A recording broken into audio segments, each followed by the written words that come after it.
नमस्ते भारत, आपण बघत आहात WH न्यूज. मी विजय खवसे. खास बात मध्ये तुमचे स्वागत आहे. माझ्यासोबत एक खास व्यक्ती आहे. परिचय करून देण्याची गरज नाही आहे. मी तरी पण सांगतोय की विदर्भाचे कट्टर समर्थक आणि अर्थतज्ञ श्रीनिवास खांदेवाले सर माझ्यासोबत आहे. मी त्यांच्यासोबत ही चर्चा करणार आहोत की वेगळ्या विदर्भासंदर्भात चर्चा करणार आहोत. नागपूर करारानुसार जे आहे 6 आठवड्याचं अधिवेशन करारानुसार ठरलेलं आहे, पण 6 दिवसावर यावर्षी ते अधिवेशन आलेलं आहे. त्यावरच मी खांदेवाल्यांसोबत चर्चा करणार. सर, तुमचे WH न्यूज मध्ये स्वागत आहे. सर, काय सांगाल की नागपूर करारानुसार 6 आठवड्याचं अधिवेशन हे ठरलं होतं, पण ते 6 दिवसावरच येऊन ठेपलं.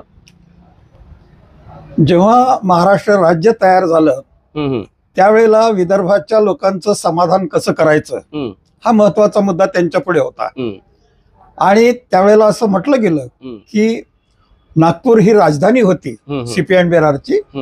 तिचं महत्व महाराष्ट्रात आल्याबरोबर कमी होत आहे, कारण ती राजधानी होती नागपूर. पूर्वी राजधानी 200 वर्ष गोंड राजांची राजधानी, मग ब्रिटिशांच्या वेळेला राजधानी आणि CP अँड बेरार मध्ये राजधानी. तर ह्या शहराचं जे वैभव आहे ते वैभव कमी होणार हे महाराष्ट्रातल्या लोकांनाही कळलेलं होतं. आणि म्हणून त्यांनी म्हटलं की आम्ही आमच्या परीने असा प्रयत्न करू की एक अधिवेशन इथे घेऊ. आणि त्यावेळेला साधारण 6 आठवड्यांची कल्पना होती, परंतु गेल्या 68 वर्षांमध्ये 6 आठवड्याचं अधिवेशन एखाद दुसऱ्या वेळेला झालं असेल, कधी झालं नाही. 1960 ला पहिलं अधिवेशन जेव्हा झालं तेव्हा 29 दिवसांचं, म्हणजे 1 महिन्याचं. मग त्याच्या आसपास झालं. मग ते 29 दिवसाचं, 30 दिवसाचं, 20 दिवस केव्हा झालं, 15 दिवस केव्हा झालं लक्षातच नाही आलं. आणि आजचं जे अधिवेशन आहे त्याची जर सरकारी भाषेमध्ये गणना करायची असेल तर खानापुरती आहे की एक खाना लिहिलेला आहे, हे तुम्ही केलं की नाही, अधिवेशन नागपूरला केलं की नाही, केलं. ते किती दिवसाचं केलं हे काही सरकारी याच्यात येत नाही, केलं आम्ही अधिवेशन. आणि त्यामुळे तो नागपूरवर आणि विदर्भावर अन्यायच आहे. परंतु एक पाऊल जाऊन आपण थोडस खोलात गेलं पाहिजे की तरीही नागपूरला अधिवेशन म्हटलं तर ते महाराष्ट्र विधानमंडळाचंच अधिवेशन असतं, संपूर्ण महाराष्ट्राचं. ते काही विदर्भाचं नसतं. म्हणजे लोकांचा जो समज आहे की नागपूरचं अधिवेशन हे विदर्भाकरता आहे, तसं नाही आहे. हे महाराष्ट्राकरता आहे आणि नागपूरला भरवलं जातं. ते तसं कुठेही भरवता येतं, औरंगाबादलाही भरवता येतं. मग दुसरा प्रश्न त्याला जोडून आहे. तो प्रश्न असा आहे की त्यावेळेला असं म्हटलेलं आहे नागपूर करारामध्ये 10व्या कलमामध्ये की विधिवत म्हणजे कायद्याने निश्चित कालावधी करता महाराष्ट्र सरकार नागपूरमध्ये येईल आणि एक अधिवेशन भरेल. म्हणजे अधिवेशन हा त्यातला गौणच भाग आहे. सरकार इथे येईल निश्चित कालावधी, सरकार थांबेल निश्चित कालावधी करता. कारण जसं आपण जम्मू काश्मीर जर पाहिलं तर हिवाळ्यामध्ये जम्मूला सरकार येतं, म्हणजे मुख्यमंत्री, मंत्री, सचिवालय वगैरे सगळं. आणि उन्हाळ्यामध्ये ते श्रीनगरला जाते. त्यामुळे ते निश्चित कालावधी करता सरकार तिथे असतं. आज अशी परिस्थिती आहे की सरकार नागपूरमध्ये कधी अवेलेबलच नसतं. आतापर्यंत आला पण नाही, कधीच नाही. अधिवेशनापुरतं येतात मंत्री लोक, आपला प्रश्न असतो तोपर्यंत थांबतात, चालले जातात. आणि त्यामुळे विदर्भाचे जे प्रश्न असतात त्या प्रश्नांची तड आणि निराकरण हे कधी झालंच नाही. आणि मग असं होतं की फक्त अधिवेशनाचा जो परिसर असेल तेवढ्यापुरतं डागडुजी करून स्वच्छ करायचं, सुंदर करायचं. करोडो रुपये खर्च केले जातात. आणि नंतर पलीकडे त्या जिल्हा आहे, 11 जिल्हे आहेत, ग्रामीण भाग आहे, आदिवासी लोक आहेत, या सगळ्यांचं काय होतं याचा काही हिशेब लागत नाही. आणि यावर काही आमदार सुद्धा गंभीर दिसत नाही. आता आपले आमदार जर बघितलं, उदाहरण कालचं जर घेतलं तर काही लोकांना मंत्रीपद मिळालं नाही, त्याच्यामुळे आले आणि निघून गेले. अधिवेशनाचं महत्व ठेवलं नाही. ते त्यांना तेच आपण पाहिलं पाहिजे की त्यांना त्यांच्या पदाचं महत्व जास्त आहे, लोकांच्या प्रश्नाचं नाही. बिलकुल, निश्चितच. आणि हे असं घडत असल्यामुळे आणि आमदार लोक हे आपल्या हायकमांडवर अवलंबून राहत असल्यामुळे ते आवाजही उचलत नाहीत. आपण काही प्रश्न विचारात घेऊ त्याच्यावर. आणखी दुसरा मी प्रश्न करतो की विदर्भ म्हटलं की एक आत्महत्याचं एक राज्यच म्हटलं जाईल. अनेक शेतकऱ्यांच्या आत्महत्या होते, पण याची सुद्धा कधी चौकशी केली जात नाही. आता त्यावर काय तुमचं काय मत आहे? फार चांगला हा प्रश्न असा आहे की भारताची जर शेतकऱ्यांच्या आत्महत्यांची आकडेवारी पाहिली तर महाराष्ट्रात सगळ्यात जास्त आत्महत्या होतात. महाराष्ट्रात होतात. हा, त्यामध्ये विदर्भ भारतापैकी महाराष्ट्र आणि महाराष्ट्रापैकी विदर्भ. त्या काही दुसरीकडे होत नाही, त्या विदर्भात सगळ्यात जास्त, पाठोपाठ मराठवाडा. आता तर कापूस आणि सोयाबीन पट्टा जो वऱ्हाडचा आहे त्याला जोडून धानपट्ट्यामध्येही आत्महत्या होऊ लागल्या. त्यामुळे महाराष्ट्रातल्या आत्महत्या, शेतकऱ्यांच्या आत्महत्या या विदर्भात केंद्रित आहेत, वऱ्हाडात केंद्रित आहेत. याचं सरकारने काय केलं हा महत्वाचा मुद्दा आहे. आणि तिथले आमदारही बोलले नाहीत, तिथले बाकीचे लोकही बोलले नाहीत आणि सरकारने काही केलं नाही. आज आपल्याला हे माहिती करून पाहिजे जनतेला की त्या आत्महत्या कशामुळे घडल्या आहेत. निश्चित कोणत्या जिल्ह्यांमध्ये, कोणत्या पट्ट्यामध्ये जास्त आत्महत्या झाल्या, वऱ्हाडात सुद्धा, याची काही आकडेवारी सरकारने आपल्या पुढे मांडली नाही. त्यामुळे लोकांना विश्वासात घेणं हा जो भाग असतो, हा भाग तिथे अपूर्ण राहिलाय किंवा झालाच नाही तो. आता प्रश्न असा येतो की लाडकी बहीण योजना फार चांगली आहे असं आपण म्हणू, कारण त्या भगिनींना काही मिळालं. परंतु लाडक्या बहीण योजनेने शेती समृद्ध आपोआप होते का?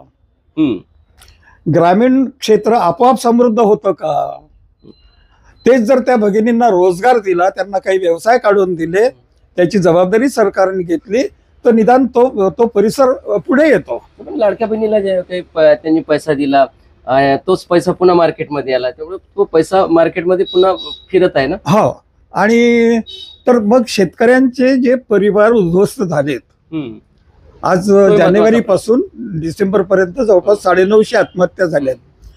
हे उद्ध्वस्त झालेल्या परिवारांचं सरकारने काय केलं हे उत्तर द्यायला पाहिजे. महत्वाचा प्रश्न आहे. नागपूरमध्ये असेपर्यंत त्यांनी हे उत्तर द्यायला पाहिजे की या 950 शेतकरी परिवारांच्याकडे आम्ही काय लक्ष दिलं. आणि शेतकऱ्यांच्या जसं कापूस आहे, सोयाबीन आहे, याला सुद्धा हमी भाव मिळत नाही.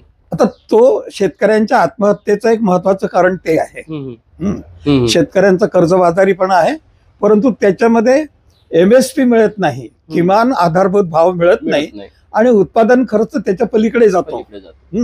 सगळं त्याला दुकानावरून आणावं लागतं.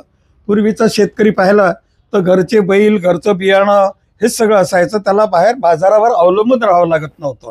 आज तो पूर्णपणे बाजारावर अवलंबून आहे, त्याच्या घरी काहीच नाही. आणि त्यामुळे बाजारामध्ये जास्त किंमत द्यायची आणि मिळणारी किंमत कमी, ही जी तफावत आहे, ही तफावत आपण आज विचारू विदर्भाच्या दृष्टिकोनातून. ते दिल्लीमध्ये आंदोलन शेतकऱ्यांचं चालूच आहे, त्याच मुद्द्यावर चालू आहे.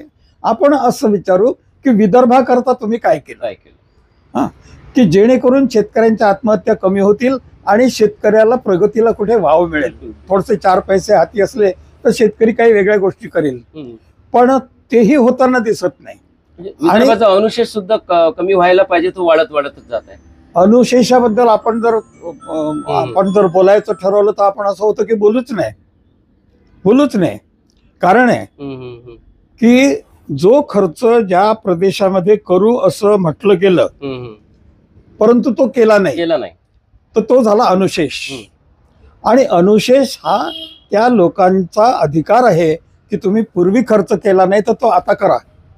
म्हणजे प्रश्न तुम्हाला मी थांबू शकतो, रोखतो इथे. एक महत्वाचा प्रश्न आहे, कारण विदर्भाच्या संदर्भातला प्रश्न. आपण बघतोय की कित्येक वर्षापासून गोसेखुर्द जो हा प्रकल्प आहे तो म्हणजे कधीचाच पूर्ण व्हायला पाहिजे होता, पण अनेक सरकार आली, अनेक सरकार गेली, तरी पण हा गोसेखुर्द प्रकल्प जो आहे अजूनपर्यंत पूर्ण झालेला नाही आहे. याच्या संदर्भात काय तुमचे विचार आहे? त्यामध्ये विदर्भाचे लोक जे ओरडून म्हणतात की विदर्भाचं राज्य आम्हाला द्या, त्याच्यातला हा एक महत्वाचा मुद्दा आहे. गोसेखुर्द आपण जर बघितलं की महाराष्ट्र राज्य झाल्याबरोबर कोयना धरण हा पश्चिम महाराष्ट्राच्या सिंचनाचा महत्वाचा मुद्दा होता की कोरडवाहू शेती ओली बनेल. बिलकुल. त्या कोयना धरणासाठी वेगळं खातं तयार केलं गेलं, वेगळं त्याला बजेटमध्ये तरतूद केली गेली, वेगळा मंत्री दिला गेला. त्यामुळे एकदा विधानसभेने ते पास केल्याबरोबर सगळं तयार, काम सुरू. 8 वर्षामध्ये कोयना धरण संपून हिरवगार महाराष्ट्र झालेला आहे, पश्चिम महाराष्ट्र. पण तेच तत्व गोसीखुर्दला नाही लागू केलं नाही, ते लागलं नाही. आणि त्यामुळे संपूर्ण जो धानपट्टा आहे, भंडारा, गोंदिया, गडचिरोली, चंद्रपूर, या सगळ्यांची प्रगती खुंटलेली आहे. नक्की ते त्यांच्याकडे 2 वेळेला धान येतं म्हणून ते जगून आहे, परंतु प्रगती खुंटलेली आहे हे आपण लक्षात घेतलं पाहिजे. आणि महत्वाचा मुद्दा की जर महाराष्ट्र तयार होताना असं म्हटलं गेलं की आपण सगळे मराठी भाषी भाऊ आहोत, तर या भावाची प्रगती तुम्ही होऊच दिली नाही ना. बजेटमध्ये तरतूद नाही, त्याचं इम्प्लिमेंटेशन नाही. आज महाराष्ट्र सरकार म्हणताय, आपले मुख्यमंत्री म्हणतायत की आम्ही तो नदी जोड प्रकल्प करू, म्हणजे वैनगंगा ते नळगंगा. अहो 60 वर्ष होऊन गेली ना महाराष्ट्र तयार व्हायला, तेव्हाही ते माहिती होतं. ते का नाही झालं? गोसीखुर्द प्रकल्प पूर्ण का नाही झाला याची कारण सुद्धा कोणी आमदार सुद्धा कोणी विचारत नाही, विचारत नाही. आणि मग विदर्भ जो गरीब आहे त्यालाच नाव ठेवलं जातं की तुमचा शेतकरी आळशी आहे, तुम्ही लोक आळशी आहात आणि म्हणून तुमची प्रगती होत नाही. माझं एक मत आहे बरं का, विदर्भाला लागून मत आहे की आम्ही तर आळशी नाहीच आहे. वऱ्हाडामधला शेतकरी उन्हाळ्यामध्ये रात्री 4 वाजता, सकाळी 4 वाजता शेतात जातो, तो नांगरण डवरे करतो आणि मग घरी येतो, तरी त्याला आळशी म्हटलं जातं. आणि मग सगळं दवाखाने चालू, परीक्षा चालू, कार्यालय चालू. आळशी कोणाला म्हणतात तुम्ही? हवामानाप्रमाणे अर्धा तास मागे पुढे होणं, याला आळशी म्हणता येत नाही. आणि मग आमच्याच तर मुलांच्या आधारावर पुण्याचं औद्योगिकरण आहे.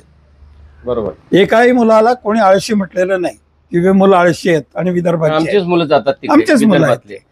आणि मग आपण जर असं म्हटलं किंवा ठीक आहे आम्ही आळशी आहोत ना, आम्ही आळशी आहोत, तर ही जी महाराष्ट्राची आंब्याची डाली आहे त्याच्यामध्ये हा सडका आंबा आहे विदर्भ, म्हणजे तो बाजूला काढून टाका, तुमची डाली सुरक्षित राहील. आणखी एक प्रश्न सर करतो की जर वेगळा विदर्भ झाला असता तर कुठेतरी प्रगती नक्कीच झाली असती, पण वेगळा विदर्भ न झाल्यामुळे एक वसाड गावांचा सुद्धा एक मोठा प्रश्न आहे. इथं वसाड गावाच्या संदर्भात तुम्ही काय सांगा? कित्येक गाव असे वसाड झालेले आहे. बरोबर आहे. तो प्रश्न घेण्याच्या आधी एक छोटा प्रश्न मी घेतो, मग तुमच्या प्रश्नाकडे. नक्कीच नक्कीच. तो मुद्दा असा आहे की अनेक वेळेला विचारलं गेलं की विदर्भाचं राज्य स्वतंत्र झालं तर त्याचा विकास होईल का? आपण नुसतं एका बाजूला पाहिलं आणि दुसऱ्या बाजूला पाहिलं विदर्भाच्या लोकांनी, तर दक्षिणेकडे तेलंगणा आहे आणि पूर्वेकडे छत्तीसगड आहे. 10-12 वर्ष झालीत ते प्रदेश राज्य झालेत आणि भारताच्या सरकारच्या आकडेवारीनुसार अनेक विषयांमध्ये ते पुढाकार घेतात. म्हणजे शेतीची उत्पादकता, सिंचन, शेतकऱ्यांची प्रगती, या सगळ्यामध्ये ते प्रदेश उंचावर आहेत. आणि ते असताना ते आपल्याला डोळ्यापुढे दिसतं की स्वतंत्र राज्य झाल्याबरोबर त्यांनी प्रगती केली. म्हणजे बोललं जात होतं की छोटं राज्य म्हणजे प्रगती करणार नाही. याचं उदाहरण हे राज्य आहेत. आणि ती भारताच्या याच्यामध्ये मानांकनामध्ये ती महाराष्ट्राच्या वर आहेत. आणि मग ते जर महाराष्ट्राच्या वर आहे तर हे सिद्ध होतं की लहान राज्य झाली तर त्याचं व्यवस्थापन चांगलं होऊ शकतं, प्रगती चांगली होऊ शकते.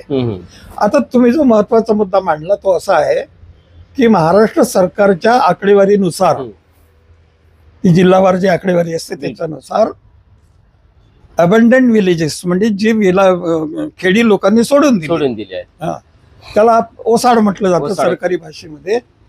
तर महाराष्ट्रामध्ये काहीतरी 2700 झाडं आहे, ओसाड गावं आहेत महाराष्ट्रामध्ये. 2700 आहेत. आता त्याच्यात प्रदेशवार किती आहेत तर 2300 गावं एकट्या विदर्भात आहेत. 2700 पैकी 2300 गावं सरकारी आकडेवारीनुसार विदर्भात आहेत. आता प्रश्न येतो की काय कारण झालं असेल ती गावं ओसाड व्हायला? प्रश्न आहे महत्वाचा. ते लोक कुठे गेले? स्थित्यंतर, स्थलांतर करण्याची पाळी त्यांच्यावर का आली? आणि आज त्यांचं स्थान काय आहे? कुठे नोकऱ्या आहेत त्यांना की काय आहे? याच्याबद्दल सरकार बोलत नाही. आणि ही जनतेला सुद्धा ही गोष्ट माहिती नाही, माहित नसेल कदाचित, माहिती नाही, कारण अभ्यास केलेला नसेल. अगदी. त्यामुळे ते स्थलांतर होऊन गेले कुठे? आणि जर गेले कुठे हा प्रश्न असेल तर एकूण स्थलांतर त्याला जोडून आपलं मुला मुलींचं स्थलांतर घ्या की जे तंत्र शिक्षित मुलं आहेत विदर्भातली मुलं मुली त्यांना इकडे त्या प्रकारच्या नोकऱ्या नाही आहेत आणि त्या नोकऱ्यांना जो पगार मिळायला पाहिजे तसे कारखाने नाही आहेत. त्यामुळे आपले मुलं मुली दररोज मुंबई पुण्याकडे जातात दररोज.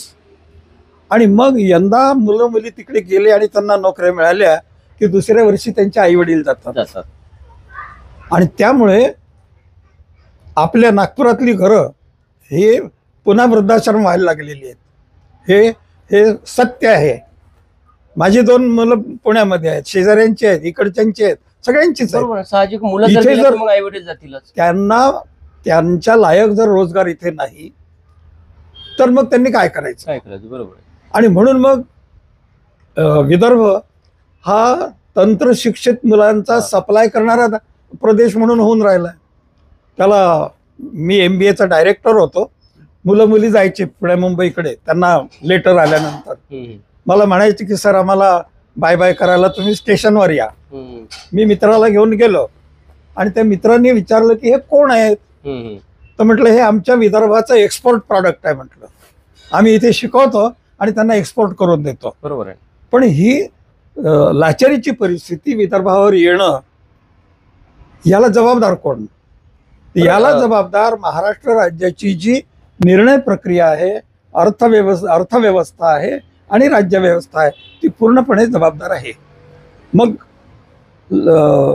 ज्यांच्यावर रिसोर्सेस नाहीत, संसाधनं नाहीत, त्या लोकांना आळशी म्हणणं, त्यांना जबाबदार धरणं हे शास्त्राप्रमाणे चूक आहे. बिलकुल नाही. नक्कीच सर, बरेच असं बोललं जातं की वेगळा जर विदर्भ झाला तर हे सक्षम राज्य बनणार नाही.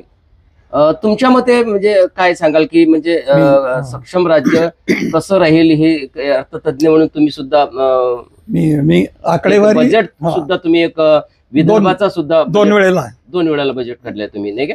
म्हणजे सक्षम कसा राहील हे थोडं सांगा. बरेचशा लोकांची ओरड आहे की सक्षम राज्य राहणार नाही म्हणून.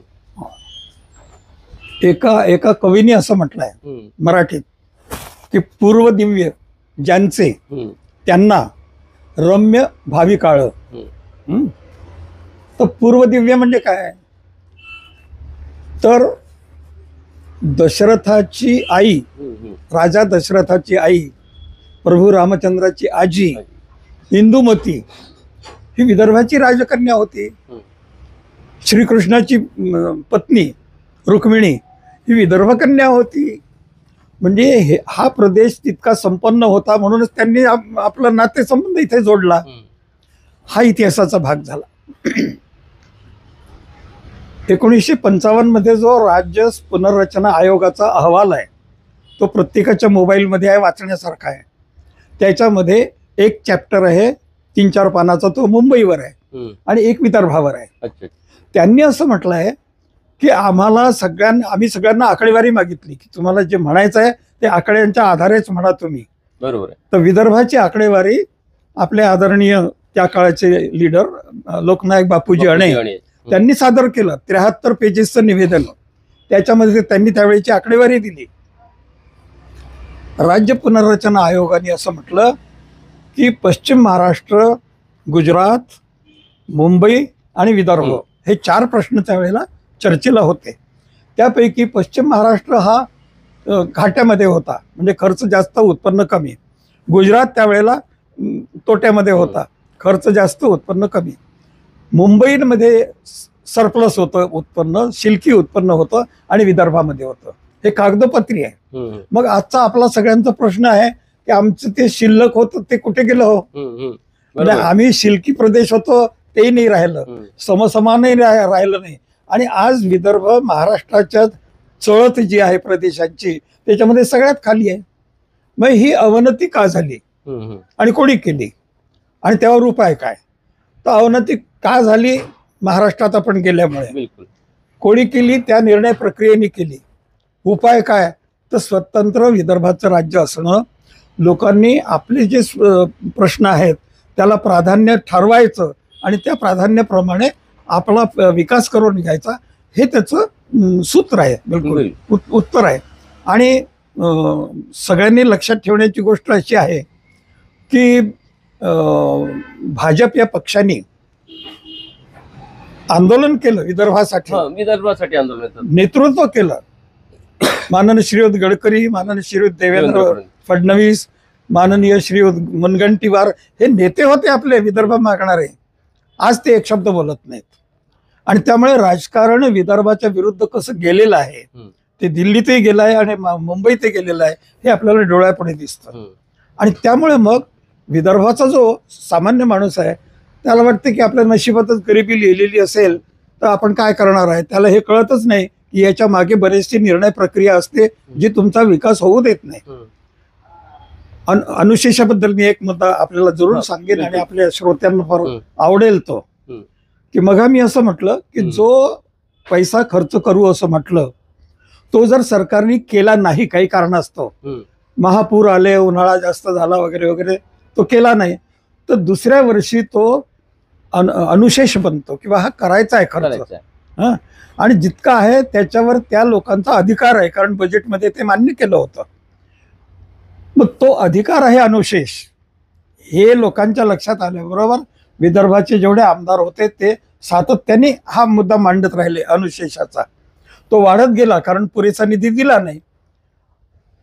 आणि आपले माननीय किंमतकर साहेब त्यांचा सतत हा मारा चालू असायचा की आमचा अनुशेष.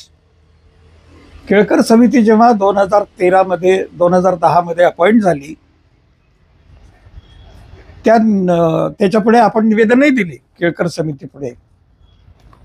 केळकर समितीला असं सांगण्यात आलं की कृपया अनुशेष हा शब्द काढून टाका. केळकर समितीने तो काढला आणि त्याला विकासाचं अंतर म्हटलं. Development gap. एक प्रदेश अधिक विकसित आहे, दुसरा कमी. अरे पण त्याचं कारण काय आहे? अनुशेष आहे. अनुशेष शब्द काढल्याबरोबर लोकांचा अधिकार गेला त्या पैशावरचा. नशीब आहे की देवेंद्र फडणवीस पहिल्या टर्म मध्ये जेव्हा मुख्यमंत्री होते त्यांनी तो रिपोर्ट नाकारला. अन्यथा अनुशेष शब्द गेला असता आणि विदर्भाच्या लोकांचा अधिकारही त्यावरचा गेला असता. त्यामुळे विदर्भाच्या प्रश्नांकडे पाहण्याचा दृष्टिकोन आपल्याला जर मराठी भाषेच्या आधारावर त्यांनी घेतलं तर मराठी भाषेचं त्यांनी काय केलं आणि आम्ही काय केलं हेही पाहता येतं. किंवा शाळा बंद होऊन राहिल्या मराठी झाल्या, भरपूर शाळा बंद झाल्या. मग खेड्यापाड्यातल्या शाळा जर बंद झाल्या तर त्या तरुण छोट्या बालकांचं काय होईल, त्यांचं भवितव्य काय आहे. त्यामुळे आपण मराठीसाठी म्हणून विदर्भ त्याच्यामध्ये टाकला आणि त्याचं भाषेचं काहीच झालं नाही. आता त्याला अभिजातचा दर्जा मिळणं एक विशिष्ट गोष्ट आहे, चांगली गोष्ट आहे. पण लोकांच्या रोजच्या जीवनामध्ये त्याचा काय उपयोग आहे. आणि मग हे जर होत नसेल तर मग विदर्भाच्याकडे दुर्लक्ष होत आहे हे आपण मान्य करणार की नाही. आणि दुर्लक्ष होत असेल तर ते दुर्लक्ष होऊ नये याची व्यवस्था काय आहे. ज्यांनी नेतृत्व केलं विदर्भाच्या प्रश्नाचं त्यांनी असं म्हटलं होतं की दिल्ली आणि मुंबईमध्ये आमचं राज्य येऊ दे, आम्ही करून देतो तर द्या ना. त्यांनी केलं नाही आणि त्यांनी केलं नाही म्हणून हा विदर्भाचा माणूस कसा वेगळा विदर्भ होईल असं तुमच्या चतुर्थ की हे सरकार देईल असं वाटतंय. हे बघा त्याचा मुंबईशी काही संबंध नाही. राज्याशी म्हणजे नाही. संविधानामध्ये तरतूद आहे की पार्लमेंट ते करेल.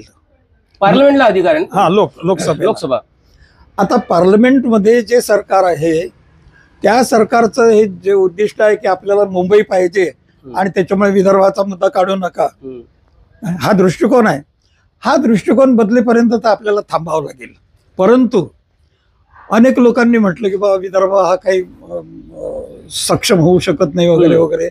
ते डिस्प्रूव्ह झालेलं आहे, खोटं ठरलेलं आहे. ते तेलंगणा आणि छत्तीसगडनी ते खोटं ठरवलेलं आहे.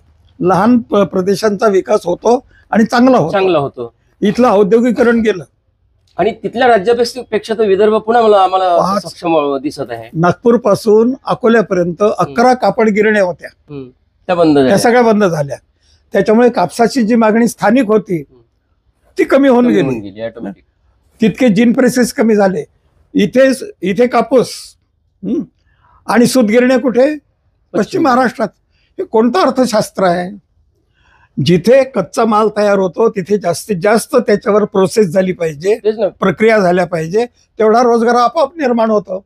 वीज निर्मिती आम्ही करतो इथे, तो होता. वीज निर्मिती आम्ही करायचे आणि फक्त राहायचे, प्रदूषण इथे राहायचं आणि वीज तिकडे, वीज भार पण आपण सहन करायचं. हे कोणतं अर्थशास्त्र आहे? हे अर्थशास्त्र काही एका संयुक्त प्रगतिशील पुरोगामी राज्याचं नाही आहे, हे असू शकत नाही. आणि त्यामुळे सरकारने कितीही म्हटलं की आम्ही तुमच्याकडे पूर्ण लक्ष देतो, ते होताना लोकांना दिसत नाहीये.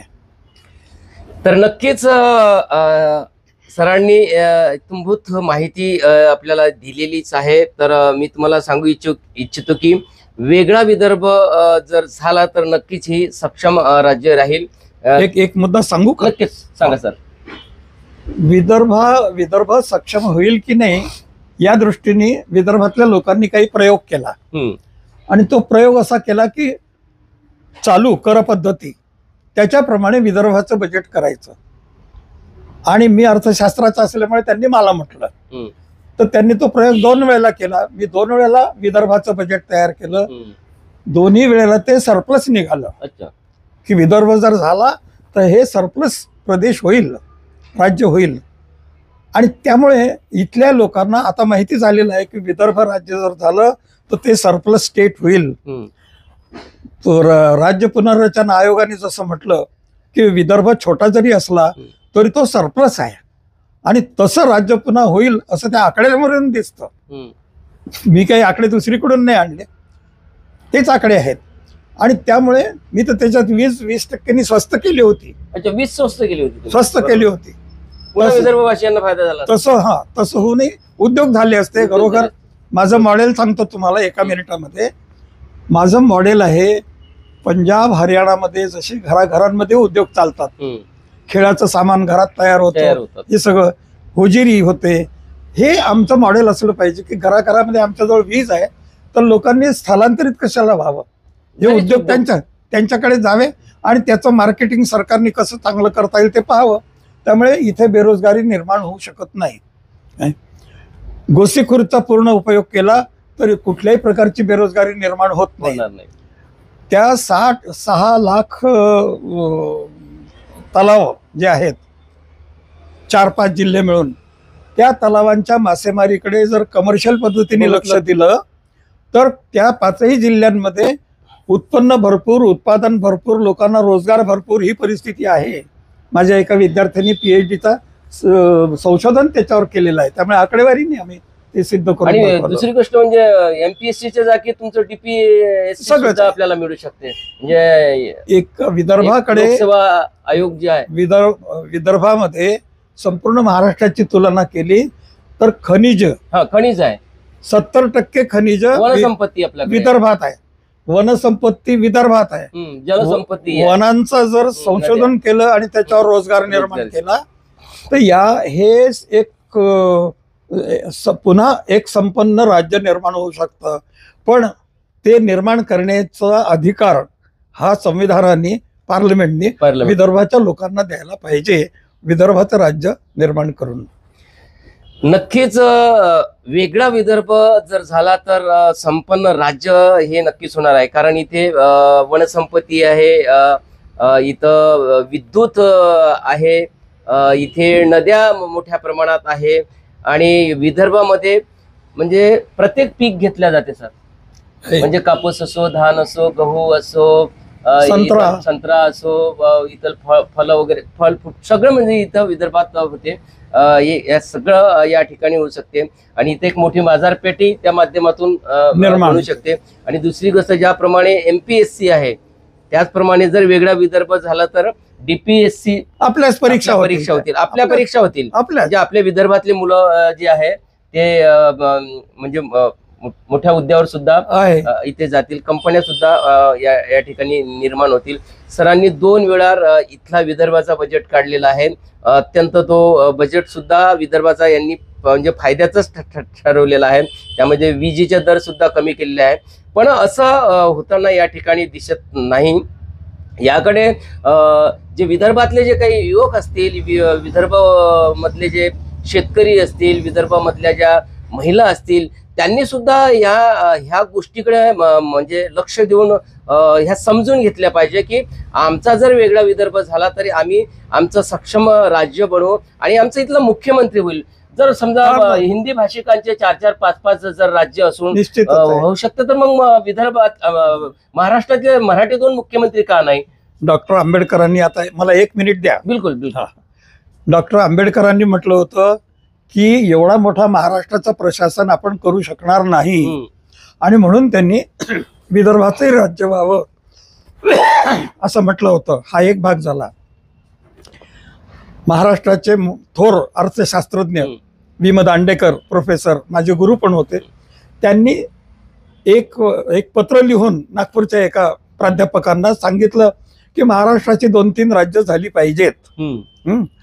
तर राज्य पुनर्रचना आयोग म्हणतो की विदर्भाचं राज्य व्हावं, आंबेडकर म्हणतात विदर्भाचं राज्य व्हावं, वि. दांडेकर म्हणतात विदर्भाचं राज्य व्हावं, आम्ही जनता म्हणतो की विदर्भाचं राज्य व्हावं.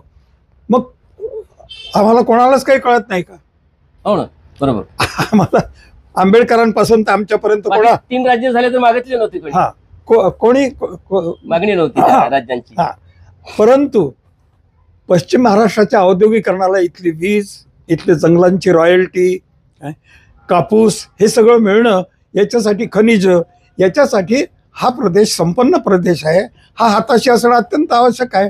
हे साधं अर्थशास्त्र आहे राजकारणातलं, ते त्यांनी पाळलं. तर नक्कीच आपल्याला सुद्धा आपला विदर्भ राज्य जो आहे आपला वेगळा घ्यावा लागेल. यासाठी सगळ्यांनी सुद्धा सामोरं आलं पाहिजे. सगळ्या लोकांनी विदर्भाची मागणी केलेली पाहिजे. काही विदर्भवादी निरंतर त्या विदर्भाच्या मागणीसाठी लढत आहे, पण एकंदरीतच वेगळा विदर्भ जर झाला तर आपलं राज्य हे सक्षम राज्य बनू शकते. सर, तुम्ही खूप महत्वाचा वेळ आम्हाला दिला, त्याबद्दल तुमचे धन्यवाद. तर हे होते आमच्या सोबत कट्टर विदर्भवादी आणि अर्थतज्ञ श्रीनिवास खांदेवाले सर. बघत रहा WH न्यूज, लाईक करा, सबस्क्राईब करा. धन्यवाद, नमस्कार.